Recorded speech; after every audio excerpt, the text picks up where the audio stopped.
Guys, tara. Nandito tayo ngayon sa pinakamataas na mountain sa Luzon at pangatlo naman sa pinakamataas sa buong Pilipinas. Ito ang Mount Pulag, Benguet.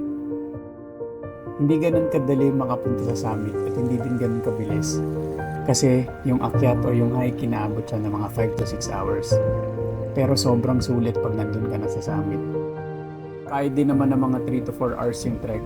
Pero depende na lang yun kung gaano kadalas kayo hihinto para magpahinga o kaya mag-picture taking. Yung trail na dinaanan namin, yung pinakamadali, ang Bangeg Trail.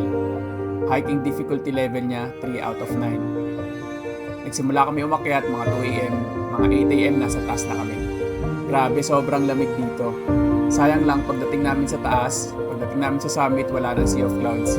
Maulan din kasi nung pumunta kami. Siguradong babalik ako dito. Saan?